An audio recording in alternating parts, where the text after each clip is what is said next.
지식과 감성, 약간의 넋두리까지 공존하는 본격 일방향적 수다의 장, 몽땅 다락방입니다.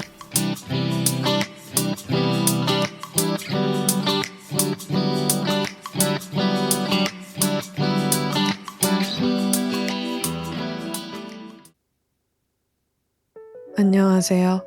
몽땅 다락방의 순무입니다. 비 소식이 예정되어 있었던 아침이었습니다. 우산을 들고 밖을 나가니 비는 내리고 있지 않았습니다. 다행이라고 생각하며 발걸음을 옮겼습니다. 전철을 타고 창문을 통해 하늘을 바라봤습니다. 채 가시지 못한 먹구름과 맑게 갠 하늘이 공존하고 있었습니다. 이상하게도 그 하늘이 유난히 아름답게 느껴졌습니다. 흐릿한 구름이 마치 밝아오는 아침을 더 빛나게 만들어주는 것 같았습니다. 먹구름이 없었다면 단순히 맑은 날이라고 생각하며 시선을 금방 걷었을지도 모릅니다. 그 시선을 붙잡은 건 좋아하는 푸른 하늘과 대비되는 회색의 수증기였습니다. 자연은 끊임없이 균형을 맞추고자 합니다. 칠흑 같은 어둠이 있어야 밝은 대낮이 존재할 수 있고 한없이 흐린 날이 있어야 눈이 멀 듯한 맑음이 존재합니다. 꽃잎이 떨어져야지만 나뭇잎이 태어나며 나뭇잎이 사라져야지만 다음에 나올 싹을 위한 영양분을 비축할 수 있습니다. 위와 아래를 끝없이 오고 가는 순환을 보고 있으면 제게 일어나는 일들이 그저 자연의 일부분이라는 걸 실감하게 됩니다. 자연에 속해 있기에 나의 정신, 나의 몸도 늘 균형을 유지하고자 한다는 것. 이를 유지하기 위해서는 균형을 깨뜨리는 일이 필히 발생해야 한다는 사실은 막막함을 느끼는 제게 위로를 건네줍니다. 지금의 힘듦이 곧 나를 평온의 세계로 데려간다고 생각하면 조금 더 버티고 견뎌낼 수 있을 것 같습니다. 지난한 시간을 보내고 계신 분들에게 전하고 싶은 작은 위로이자 마음입니다.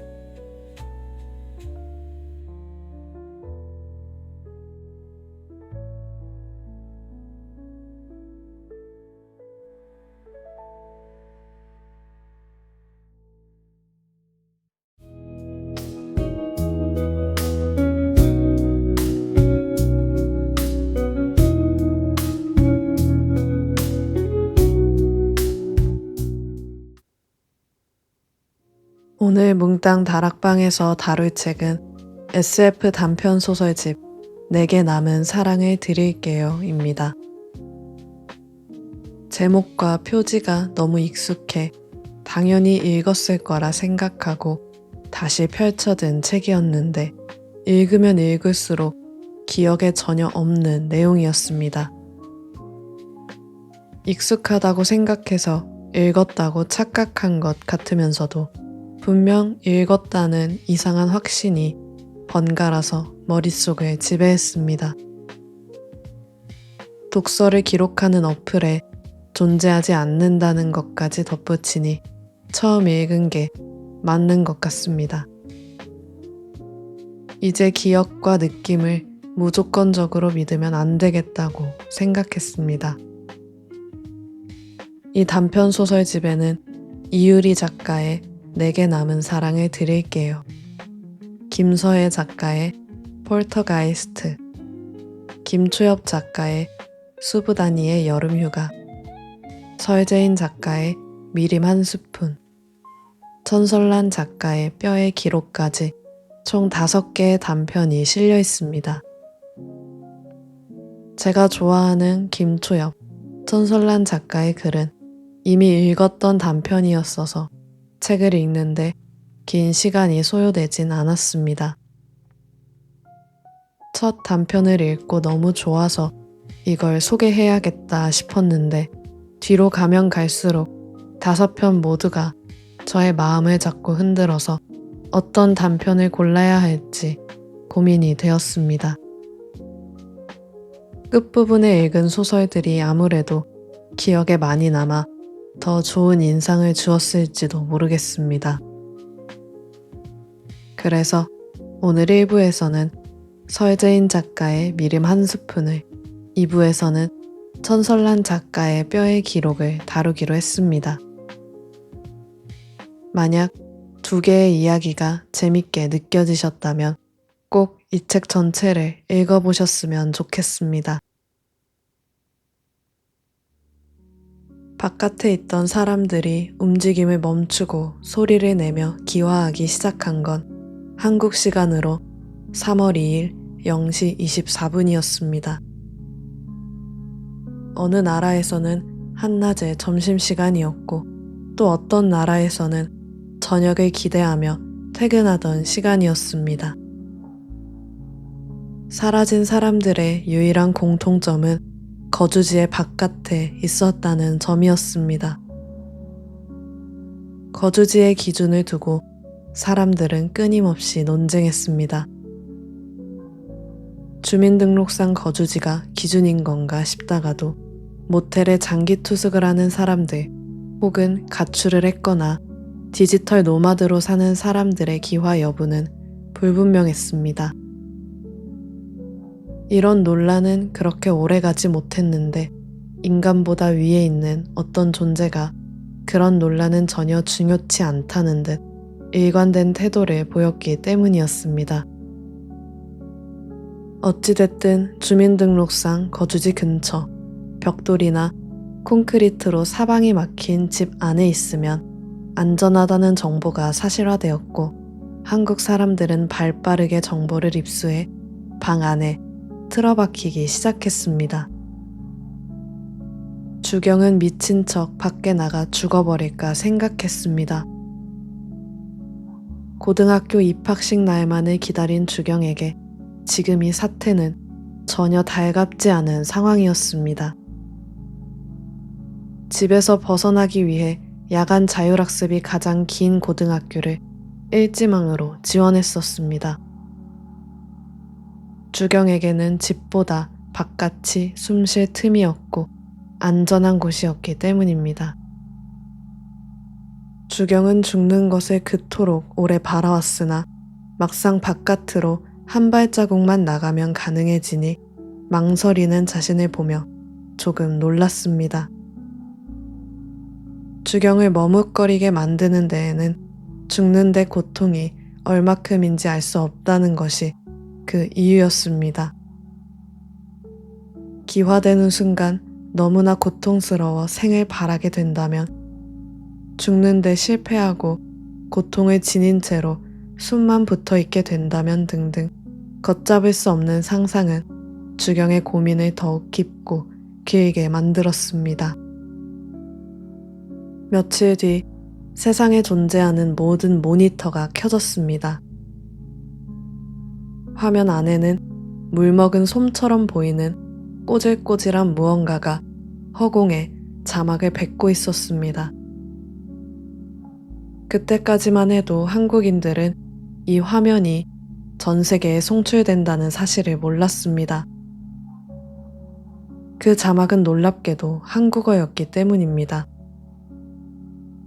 솜새끼라 불리는 물먹은 솜은 전 세계 사람들에게 한국어로 1개월 뒤 지구의 운영을 종료한다는 자막을 띄었습니다. 동시에 목소리로도 해당 내용을 전했습니다. 그리고 다소 거만한 듯한 태도로 운영 종료의 이유를 덧붙였습니다. 전 우주 관광 지도의 태양계 평균 별점을 지구가 너무 깎아먹고 있으며 이로 인해 지구는 기피 장소가 됐다. 이에 따라 관광청에서 지구를 철거하기로 결정했으며 내가 그 담당자이다. 태양계 관광청에서는 각 종족의 다양성과 존엄성을 존중하는 전 태양계적 개발을 위해 운영이 중지된 관광지의 직원 중 일부를 관광청으로 재고용한다. 솜새끼는 지구인들이 이를 알아듣지 못하는 것 같아 조금 더 쉽게 설명했습니다. 즉, 자신이 선택해서 우주로 데려가는 지구인 빼고는 모두가 죽는다는 말이었습니다. 그러니 살고 싶으면 최선을 다해야 한다고 말하며 모니터가 꺼졌습니다. 솜새끼는 뉴미디어 콘텐츠로 아주 유명한 한 MC의 여의도 자택에 슬그머니 침입해 인터뷰를 진행했습니다. 주경은 자신의 귀가 아직 멀쩡했을 때 다행히 그 라이브 인터뷰를 볼 수 있었습니다. 솜새끼의 지구 콘텐츠 시청 추산 시간은 약 32만 3천 년 정도였습니다. 우주에서 지구에 대해 이렇게까지 관심을 가진 이는 자신밖에 없어 지구 철거 계획의 담당자로 배정됐다는 내용이었습니다. 솜새끼는 인류 마지막 서바이벌 프로그램으로 자신과 함께 우주에 갈 지구인을 선별할 거라고 말했습니다. 한국에서 나온 작품들을 특히 좋아해 고른 방식이었습니다. 한국의 네로라 하는 작가들을 섭외해 세상 종말의 방식을 쓰게 하고 이를 후보로 서바이벌을 진행합니다. 지구인들은 여러 개의 종말 방식 중 하나를 투표해야 하며 가장 많은 투표를 받은 시나리오대로 지구는 사라질 것이라고 했습니다. 최종 선정된 후보에게 투표한 사람들만 솜새끼와 함께 우주로 갈 예정이라며 서바이벌에 관한 설명을 마쳤습니다. 주경의 아빠는 솜새끼의 인터뷰를 보다가 서바이벌 얘기가 나올 때부터 분노를 감추지 못했습니다. 이는 결국 재떨이를 던지는 행위로까지 이어졌는데 그 방향은 비싼 TV가 아닌 TV 옆에 있던 주경의 옆 얼굴을 향했습니다. 귀에서는 계속 이명이 들렸고 얼굴뼈가 욱신거렸습니다. 주경은 집을 나와 천천히 층계를 내려갔습니다. 자신의 집이 5층 맨 꼭대기여서 아무도 소리를 듣지 못하는 것일까? 아니면 감히 세입자 주제에 주인집의 싸움과 폭력에 끼어든다고 생각하여 모른 척하는 것일까? 주경은 천천히 층을 내려오면서 굳게 닫혀 열리지 않는 현관문들을 바라봤습니다. 공동 현관까지 내려온 주경의 눈에는 먼지가 쌓인 자전거 3대가 들어왔습니다. 그중 한 대는 지하로 내려가는 입구를 가로막고 있었습니다. 언젠가 엄마와 아빠가 하는 얘기를 들었던 기억이 떠올랐습니다. 처음 그 세입자가 들어오던 날 지하에 들어온 세입자가 외국에서 살다 왔다더라. 여자 몸에 문신이 왜 그렇게 많은지 모르겠다. 다른 세입자에게 피해만 안 주면 되지 않냐 등등. 주경은 손을 뻗어 자전거를 옮겼습니다. 그때 주경의 머릿속에 드는 생각은 단 2가지였습니다. 지하에서는 어차피 소리가 들리지 않을 테니 지금 자신이 느끼는 이 들리지 않는다는 공포감이 사라질 수도 있겠다는 생각. 그리고 엄마 아빠가 그토록 싫어하던 세입자를 실제로 만나보고 싶다는 호기심. 지하로 내려가니 2개의 문이 있었습니다.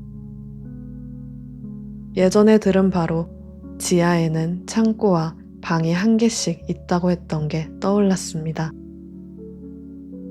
왼쪽의 출입문에 빗자루가 비스듬히 기대어져 있는 걸로 보아 오른쪽이 세입자가 있는 곳 같았습니다.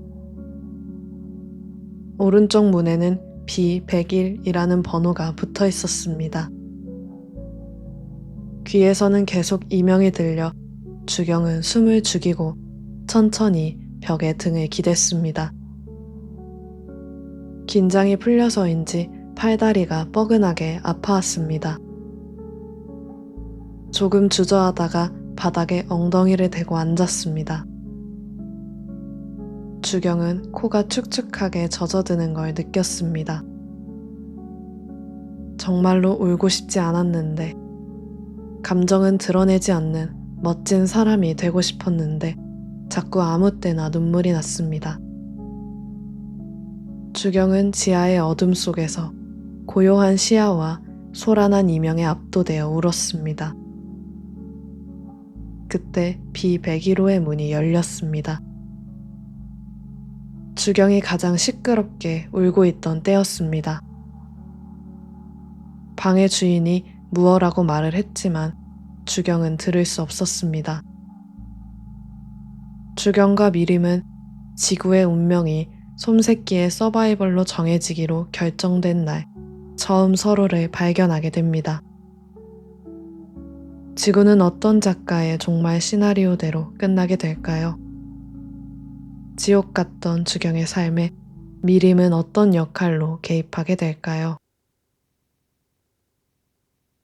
설재인 작가의 미림 한 스푼 줄거리였습니다.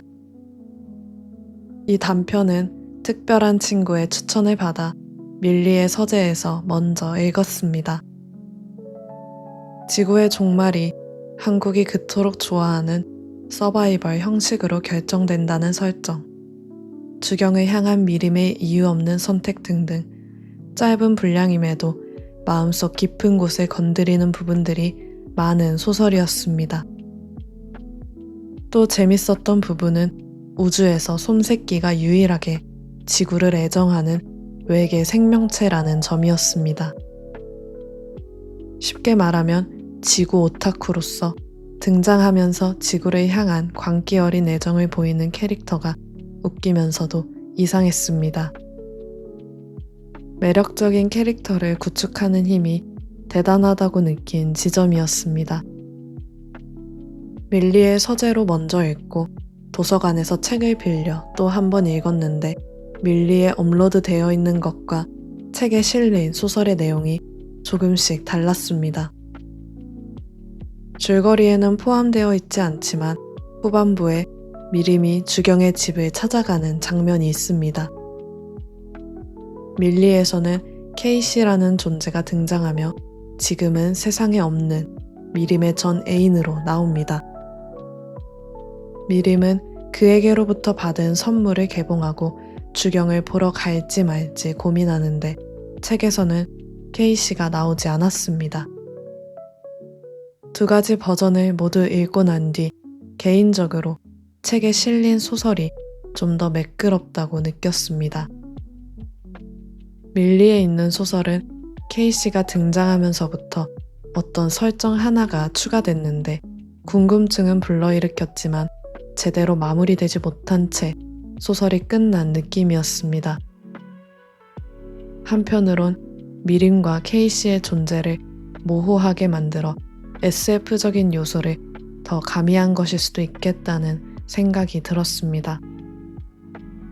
그러나 솜새끼라는 캐릭터, 태양계 관광청과 지구 철거 등의 설정만으로도 저는 충분했던 것 같습니다. 단편에서 가장 좋았던 부분은 주경과 미림의 관계였습니다. 미림이 주경에게 가지는 모호한 형태의 감정과 이를 풀어낸 문장이 깊게 와닿았습니다. 그 문장은 미림이 주경의 집에 쳐들어가기를 고민하는 과정에서 나옵니다. 그 단락을 읽어보겠습니다. 태어나선 내내 고통스러운 삶만 살았지만요. 그래도 곧 세상이 끝장날 테니까 이젠 억울해하지 않을게요.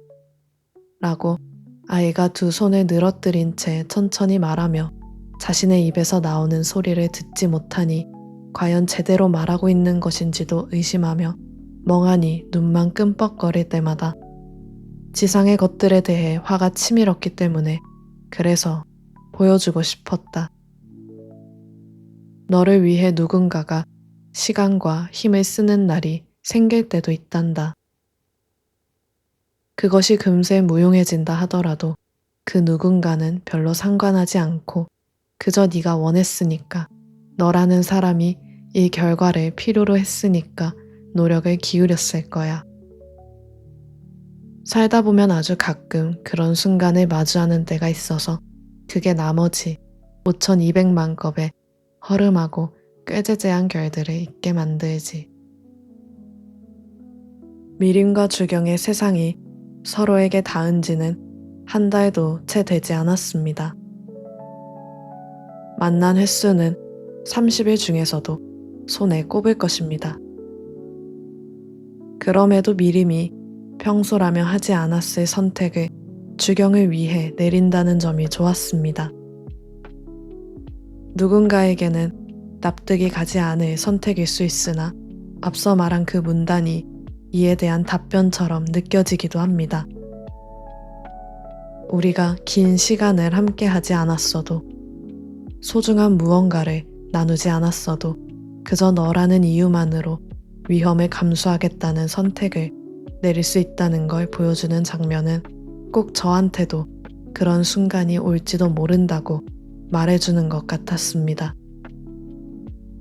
세상에는 원인과 결과가 꼭 들어맞지 않는 일이 발생하기도 한다는 걸, 그리고 어쩌면 그런 순간이 생각보다 빈번하리라는 걸 생각하니 묵직한 감동이 느껴졌습니다. 이 따뜻함이 여러분들에게도 가닿았으면 좋겠습니다.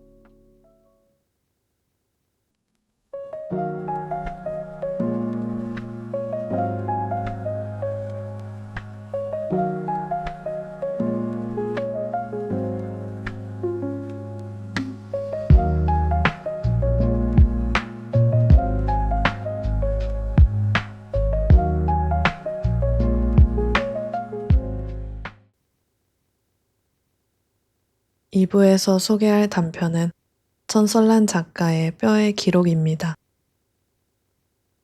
이 소설은 예전에 밀리의 서재를 구독한 지 얼마 되지 않았을 때 찾아 읽었던 소설입니다.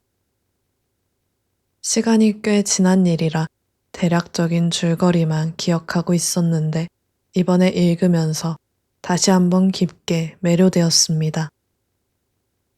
천설란 작가가 다루는 죽음과 죽은 이를 어떻게 대하고 싶은지에 대한 고뇌가 크게 와닿았던 소설입니다. 2부를 시작해 보겠습니다. 로비스가 올해 처음 맞이한 손님은 박도혜라는 노인이었다. 전자패드 점검표 속 유가족 부재칸에 표시가 되어 있는 것을 확인한 후 출입문 버튼을 눌러 문을 닫았다. 로비스는 염을 하기 전 두 손을 모으고 고개를 숙였다. 라텍스 장갑을 낀 뒤 노인의 몸에 붙은 구리 금파리의 유충을 제거하기 시작했다. 구리 금파리들은 인간의 죽음을 제일 먼저 알아차렸고 이 작업을 할 때마다 인간의 몸이 거대 생태계의 일부임을 확인했다. 구리 금파리에게 인간의 몸은 영양이 풍부해 알을 깔 수 있는 최적의 장소였다. 유충이 태어나면 그 유충을 먹이로 삼는 또 다른 개체군이 노인을 찾아왔다. 로비스는 그 과정이 호흡하는 모든 존재의 특권이자 자신은 끼어들 수 없는 순환의 고리라 생각했다. 그러나 무영은 유가족들에게 구리 금파리를 언급하는 걸 금지했다. 인간이 육체의 부식을 부정하는 걸 로비스는 이해할 수 없었다. 전면을 전부 훑은 후 노인의 몸을 뒤집었다. 어깨뼈에 새겨진 좌우 대칭 문양의 문신이 보였다.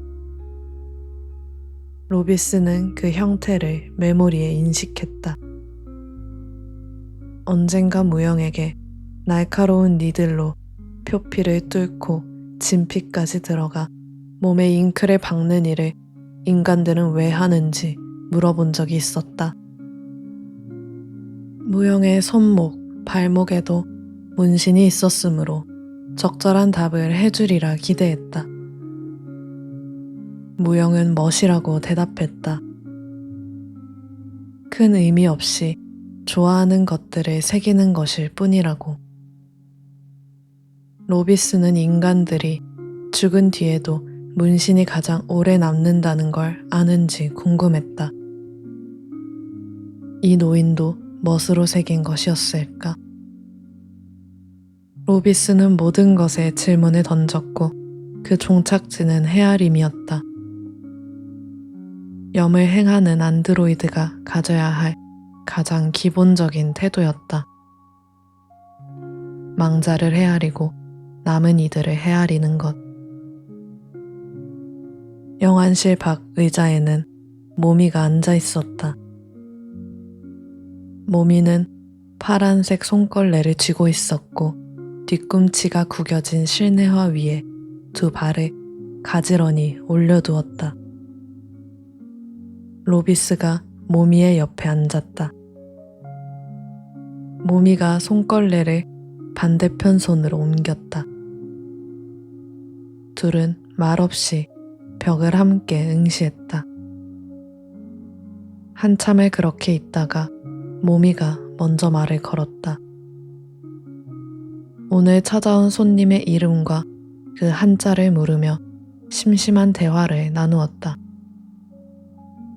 로비스는 모미에게 아까 본 문신이 있다며 종이에 메모리에 인식한 대로 따라 그려 보여주었다. 모미는 이 모양이 나비라고 말하며 손가락을 활짝 핀 손을 나란히 놓고 엄지를 교차시킨 뒤 나머지 네 손가락을 팔락였다. 로비스는 엉성하게 손을 따라 움직였다.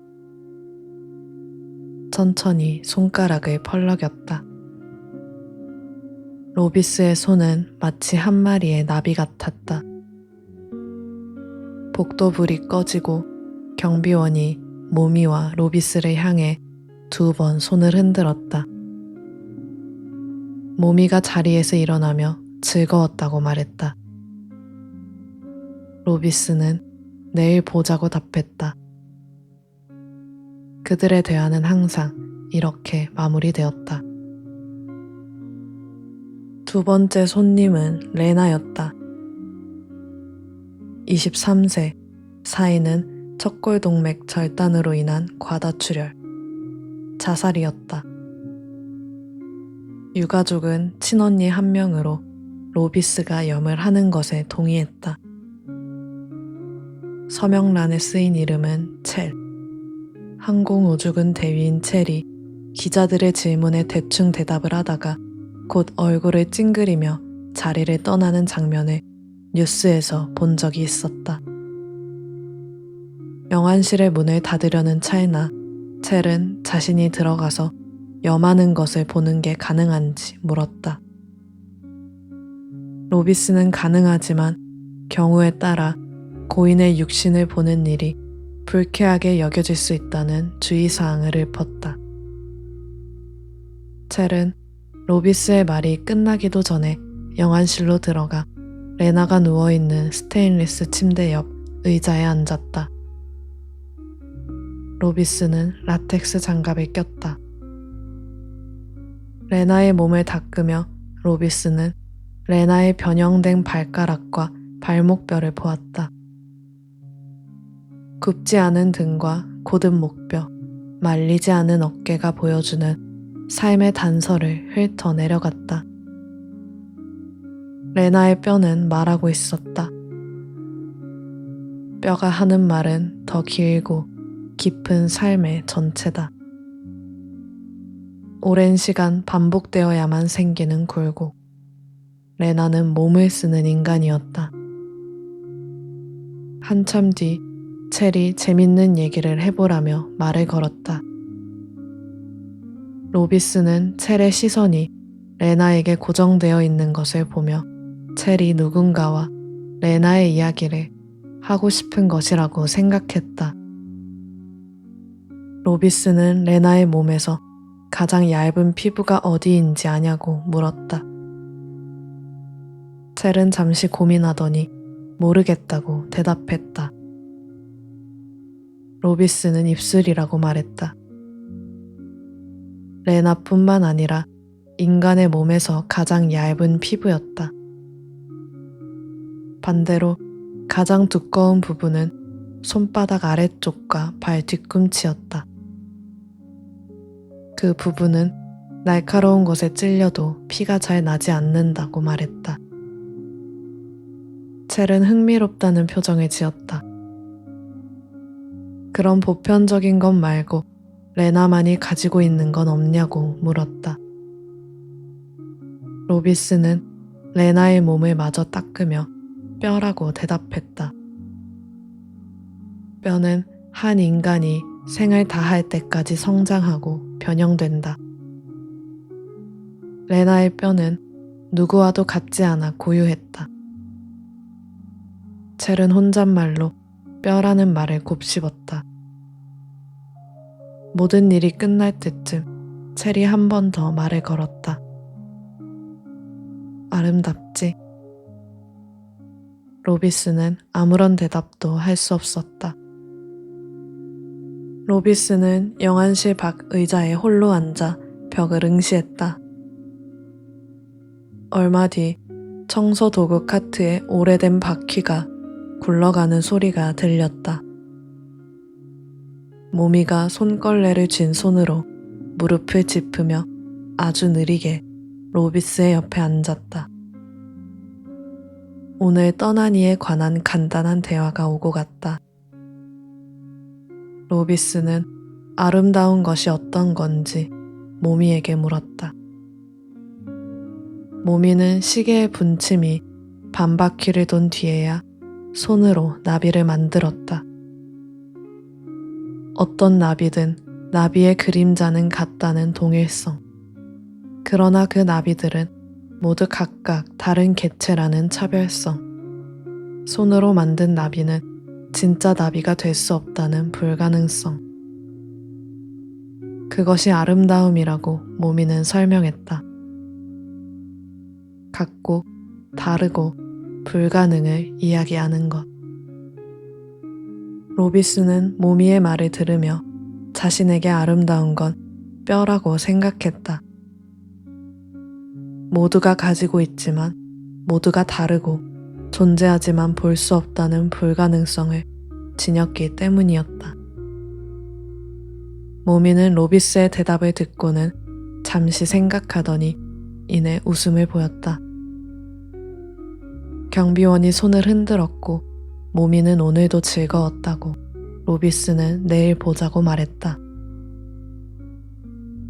그날은 2명의 손님을 맞이했다. 89세 노인의 염을 마친 로비스는 오지 않는 모미를 기다리며 의자에 홀로 앉아 있었다. 1시간가량 앉아 있다가 돌아온 찰나였다. 호출이 2번 있던 건 오늘이 처음이었다. 모미에게 이 사실을 말해주고 싶었다. 분명 로비스의 이야기를 즐겁게 들어주었을 것이었다. 로비스가 호출을 받고 영안실에 들어왔을 때 그를 반기는 건 더 이상 웃고 있지 않은 몸이었다. 스테인리스 침대에 가지런히 누워있는 모미.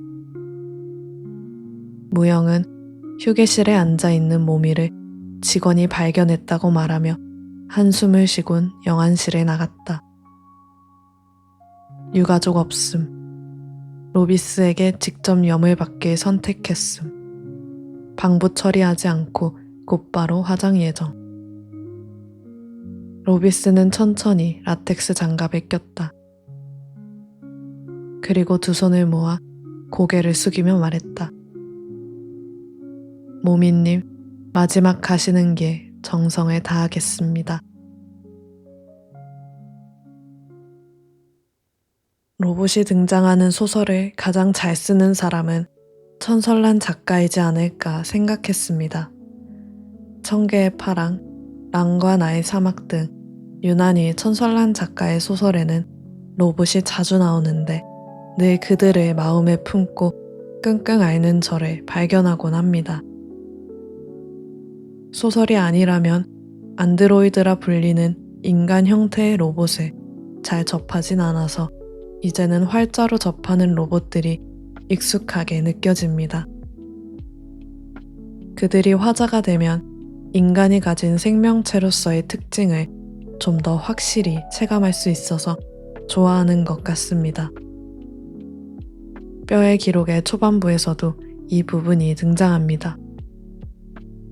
숨이 거두어진 인간의 육체는 다른 종에게 중요한 영양을 제공하는 공급원이 됩니다. 그렇게 육신이 다른 종들의 몸에 흡수되고 또 그 종들이 다른 개체에게 먹히는 순환이 이루어집니다. 로비스의 눈에는 이러한 과정이 자신과 같은 로봇은 절대 누릴 수 없는 호흡을 가진 이들의 특권이라고 말하는 부분이 나옵니다. 초반부터 생각할 거리를 던져주는 전개에 이 말을 치며 읽어나갔습니다. 인간이기에 어쩔 수 없지만 얼마나 인간 중심적으로 사고하고 바라보았는지를 느끼게 만드는 이런 요소들이 재밌기도 하고 스스로를 돌아보게 만들어주어 좋아하는 것 같습니다. 스스로를 돌아보게 만들어주는 점이 좋은 것 같습니다. 소설에서 가장 마음에 들었던 부분은 아름다움을 정의하는 모미와 로비스의 대화였습니다. 로비스가 레나의 몸을 염하면서 천천히 뼈에 새겨진 삶을 들여다보는 것과 아름답지 않냐고 묻는 첼의 말, 그리고 유일한 친구 모미에게 아름다움을 물어보는 로비스까지. 이 모든 순간이 하나로 이어져 거대한 울림을 주었습니다. 제목이 왜 뼈의 기록이 되었는지 충분히 납득이 가능한, 그리고 그 제목이어야만 하는 이유를 이 장면들이 알려주었다고 생각했습니다. 앞에서 등장한 나비 문신과 레나의 몸에서 읽은 뼈의 말, 그리고 이 두 가지를 하나로 아우르는 단어인 아름다움을 도출하는 과정이 아주 매끄럽게 이어져 있어서 인상 깊었습니다. 어떻게 보면 떡밥을 회수한다고도 볼 수 있는 이런 장치들을 무척 반기는 사람이라 더 감탄하며 읽었습니다. 천설란 작가의 작품에는 로봇뿐만 아니라 죽음이라는 소재도 자주 등장하는데 같은 소재를 이토록 다양하게 사용하며 비슷한 결의 메시지를 담는 것이 정말 대단하다고 생각했습니다. 작가 자신이 죽음을 어떻게 다루고 싶은지 고민하고 그나마 내려놓은 유연한 답안을 매번 글로써 표현하는 것일지도 모르겠습니다. 저 또한 저의 죽음, 가까운 이들의 죽음을 가끔씩 상상하고 괴로워하는 편이기에 작가의 글을 읽으며 예상하지 못한 위로를 받는 것 같습니다.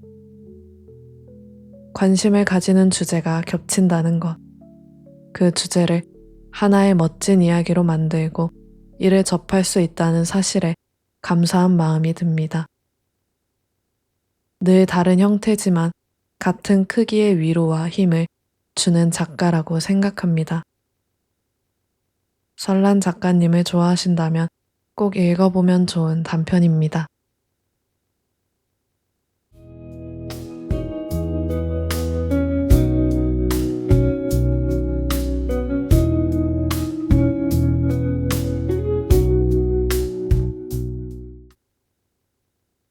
오늘 뭉땅 다락방에서는 SF 단편 소설집 내게 남은 사랑을 드릴게요를 다루었습니다.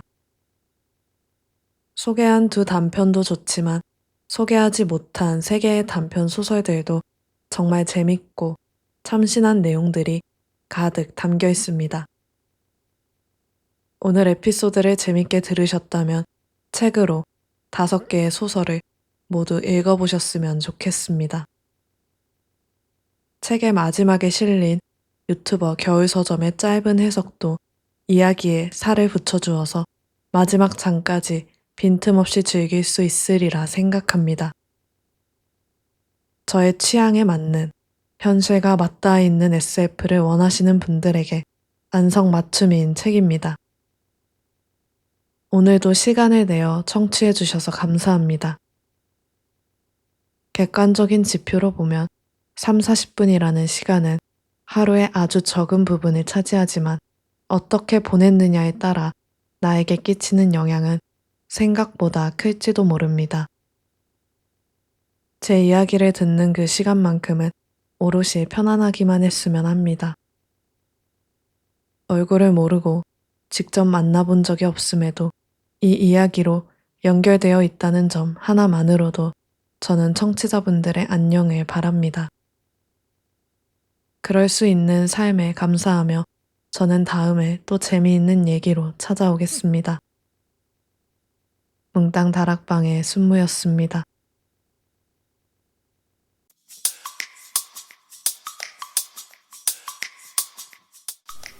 지식과 감성, 약간의 넋두리까지 공존하는 본격 일방향적 수다의 장, 몽땅 다락방입니다.